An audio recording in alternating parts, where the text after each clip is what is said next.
Today, we're talking to the Social Democratic Party, who are standing 122 candidates in the election. Let's go to Northumberland, where the leader of the SDP, William Clouston, joins us. Welcome to you, William. We've also asked representatives of the parties in their first appearance to give a 30-second pitch about what you're about. But in that, perhaps you could also say, yes, you're the Social Democratic Party. People will remember the SDP of the 1980s. You may be able to trace your roots back there, but you're not the same party, are you? Well, we are the same party in that parties are voluntary associations, and I joined the SDP in '82, and we have a lot of members from back in the '80s, and the party survived. It went to the margins after David Owen left in 1990, but it's basically the same party, and actually we believe in some of the same things. The social market economy is our economic message, and voting reform is very important to us, but basically we're a party of the Conservative left.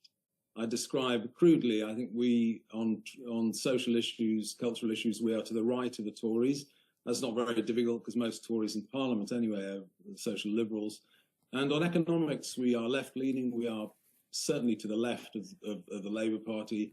Right. Currently, we want to nationalise the railways, nationalise the utilities, and engage a large-scale housing programme. That is, I think your 30 seconds or thereabouts is up. Festo Homecoming wants to put families front and centre, including a plan to allow a couple raising children to share the full tax allowance, meaning they wouldn't pay any tax for the first £25,000. Why are you prioritising family in this particular way when there are so many other issues at hand, whether it is broadly the economy or the NHS, for example?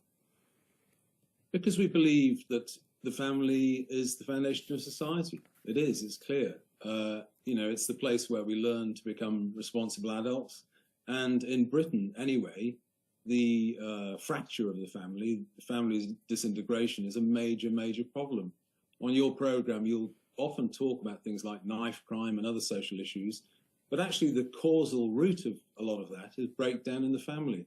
It's a staggering stat, but a British 16-year-old is more likely to have a screen in their room than a father in the house, a point people like David Goodhart has made many times before. Well, so if you're serious about this, you need to get policy behind the family instead of doing nothing. Right. I mean, you describe yourself as a patriotic, economically left-leaning, as you have said, culturally traditional party. But what gap is it in the political spectrum? What gap are you trying to fill? That's covered by all the other parties, one way or another. Well, it absolutely, manifestly isn't, actually. I mean, there is a hidden gap in British politics, and you know, David Goodhart's talked about it. Matt Goodwin's talked about it at length, leaning a little bit left on economics and right, if you want to call it that, on a culture. That is actually where most British people are.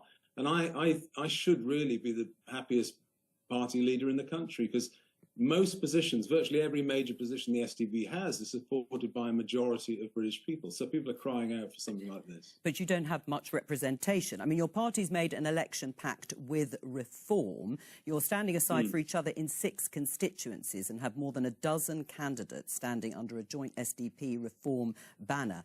So aren't you just Reform, but under a different name? Not at all. Our economics is completely different. When we negotiated the deal with Richard Tice 2 years ago, we made it clear that our economics was not up for grabs in any deal, and it isn't, actually. If you look across 20 or 30 policy domains, we couldn't actually agree policy with Reform because our economics is very different. We are not free market liberals. I think that model has beggared society, it's beggared the country, and it's over. Yeah, OK. I mean, in a recent piece for GB News, you said that the Tories have failed, but Labour will be even worse for Britain. If the choice is between Labour and the Tories, you choose the Conservatives. No, I wouldn't. I think the Conservatives, strangely enough, the Conservatives, their failures have been so full spectrum, it would be unconscionable for us to... So you'd prefer Labour?